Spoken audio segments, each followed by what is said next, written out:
तो friend, welcome to Ronish GS point. दोस्तों, आज हम यहाँ पे अगला प्रश्न देखेंगे। इससे पहले 35 प्रश्न देख चुके हैं, उससे आगे आज का प्रश्न देखेंगे। चलिए देखते हैं आज का पहला प्रश्न। आज का पहला प्रश्न है, एक अणु में उपस्थित सभी परमाणुओं के द्रव्यमान योग को क्या कहते हैं? तो उसे हम आणविक द्रव्यमान कहते हैं। एक अणु में उपस्थित सभी परमाणुओं के द्रव्यमान के योग को हम आणविक द्रव्यमान कहते हैं। जिंक का परमाणु द्रव्यमान कितना है? तो जिंक का परमाणु द्रव्यमान 35 यू है। नाइट्रिक अम्ल का आणविक द्रव्यमान कितना है? तो नाइट्रिक अम्ल का आणविक द्रव्यमान 63 यू है। 63 यू है। अगला प्रश्न दोस्तों, एक मोल में नाइट्रिक अम्ल का द्रव्यमान कितना है? तो एक मोल में नाइट्रिक अम्ल का द्रव्यमान 63 ग्राम है। 63 ग्राम। इसका देखेंगे, जो मोलिकुलर मास जो होता है वो 63 AMU होता है। 63 AMU होता है, जिसमें जो है अगर 63 AMU होता है तो AMU अगर दिया रहे तो समझिए वो ग्राम है, तो उसका मास में जो है 63 ग्राम हो जाएगा। अगला प्रश्न है, नाइट्रिक अम्ल का मोलर मास कितना होता है? तो नाइट्रिक अम्ल का मोलर मास जो है 63 ग्राम होता है। अगर AMU में दे तो हमेशा ग्राम ही मानिएगा। नाइट्रिक अम्ल का सूत्र इकाई द्रव्यमान कितना है? तो नाइट्रिक अम्ल का इकाई द्रव्यमान जो है ये 63 यू होगा। 63 यू। जल का ग्राम अणु द्रव्यमान कितना है? तो जल का ग्राम अणु द्रव्यमान जो है वो 18 ग्राम होगा। देखिएगा, ग्राम अणु का मतलब होता है मोलर मास। ग्राम अणु का मतलब होता है मोलर मास। तो H2O बराबर अणु का द्रव्यमान। तो ग्राम जो है 18 ग्राम। तो H2O, तो H जो हो गया 1 2, ऑक्सीजन का जो हो गया 16। 16 2 18, तो इस तरह इसका आंसर 18 ग्राम हो जाएगा। अगला प्रश्न है, कैल्शियम का ग्राम परमाणु द्रव्यमान कितना है? तो कैल्शियम का ग्राम परमाणु द्रव्यमान जो है 40 ग्राम है। कैल्शियम का ग्राम परमाणु द्रव्यमान 40 ग्राम है। अगला प्रश्न है, निम्नलिखित में से कौन सा एवोगाड्रो की संख्या को निरूपित करता है? तो एवोगाड्रो की संख्या को जो है ये 1.6 गुना 1.6.022 गुना 10⁻23 जो ये एवोगाड्रो संख्या को जो है निरूपित करता है। किसी भी अणु या परमाणु का एक मोल बराबर होता है। तो किसी भी अणु या परमाणु का एक मोल जो है ये 6.022 गुना 10⁻23 कणों की संख्या के बराबर होता है। किसी भी अणु या परमाणु का एक मोल। मीथेन का एक मोल बराबर होता है। तो मीथेन का एक मोल जो होता है वो यह उपयुक्त C दोनों 16 ग्राम और 6.022 गुना 10⁻23 मीथेन अणुओं की संख्या इसके बराबर होता है, जो मीथेन का मोल बराबर होता है। अगला प्रश्न है, CaCl2 मोलर द्रव्यमान कितना होता है? तो CaCl2 का मोलर द्रव्यमान जो होता है वो 111 ग्राम होता है। 111 ग्राम। यहाँ पे कैल्शियम का जो है 40 हो जाएगा। सॉरी दोस्तों, कैल्शियम का 40 और क्लोरीन का जो है, क्लोरीन जो 2 दिया है तो क्लोरीन का जो है 35 क्लोरीन का जो है मास जो है 35.2। तो यहाँ पे दूना दिया है तो 35 दूना 71, तो 71 हो जाएगा। तो ये 71 जोड़ के जो है इतना 111 ग्राम हो जाएगा।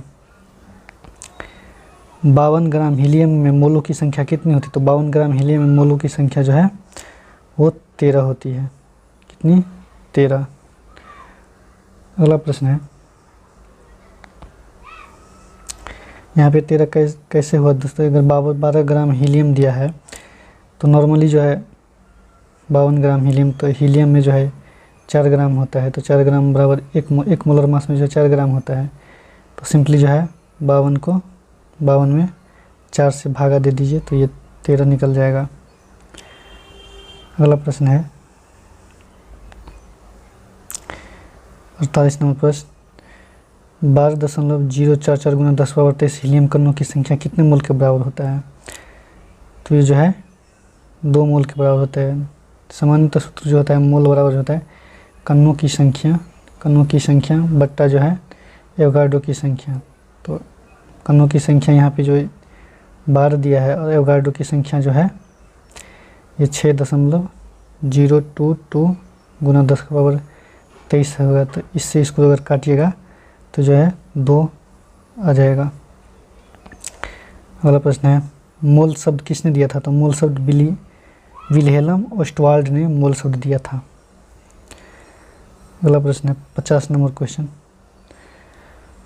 50 नंबर क्वेश्चन है दोस्तों 0.5 मोल N2 गैस का द्रव्यमान कितना होगा? तो 0.5 मोल N2 गैस का द्रव्यमान जो है 14 ग्राम होगा। अगर द्रव्यमान में पूछे तो यू नहीं होगा, ये ग्राम ही होगा, जैसे N2 जो है नाइट्रोजन का जो है 14 होता है, तो N2 है दुगुना है तो ये 28 ग्राम हो जाएगा। और 28 ग्राम को जो नॉर्मली जो है 28 ग्राम को 0.5 से गुना करने पर ये 14 ग्राम मोल तो निकल जाएगा। 0.5 मोल में N परमाणु द्रव्यमान क्या होगा? तो ये 7 ग्राम होगा 0.5 मोल में, क्योंकि 0.5 को नाइट्रोजन के 14 से अगर गुना करने पर ये 7 ग्राम निकल जाएगा, क्योंकि नाइट्रोजन का जो है 14 होता है। अगला प्रश्न है 3.011 गुना 10⁻23 नाइट्रोजन परमाणु की संख्या का द्रव्यमान कितना होगा?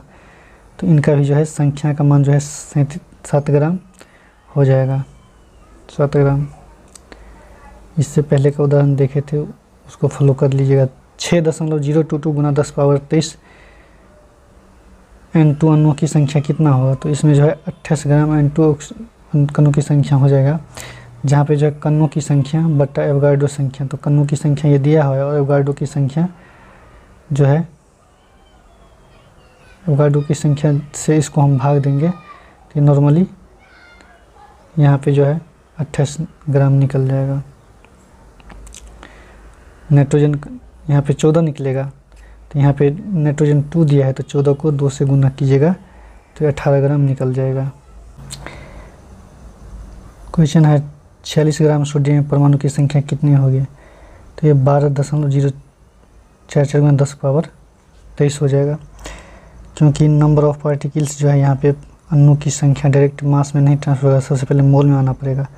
तो मोल में आना पड़ेगा तो 46 ग्राम है, तो 46 ग्राम को अगर सोडियम के तरीके से देंगे तो यहाँ पे 2 कट जाएगा और 2 को एवोगाड्रो संख्या से 6.022 गुना 10⁻23 को अगर हम 2 से यहाँ पे गुना करेंगे तो इतना आंसर आ जाएगा। अगला प्रश्न है 8 ग्राम ऑक्सीजन में अणु की संख्या कितना होगा? तो 8 ग्राम ऑक्सीजन में अणु की संख्या जो है ये 1.51 गुना 10⁻23 हो जाएगा, क्योंकि यहाँ पे ऑक्सीजन का 8 है तो ऑक्सीजन का 8 है तो यहाँ पे हम एवोगाड्रो की संख्या से यहाँ भाग दे देंगे। 8 ग्राम में अगर हम 32 से भाग देंगे तो नॉर्मल 1/4 आ जाएगा। अगर 1/4 को एवोगाड्रो संख्या 1/4 को एवोगाड्रो संख्या से 6.022 गुना 10⁻23 से अगर काटेंगे तो ये इतना सा मूलतः आ जाएगा। अगला प्रश्न है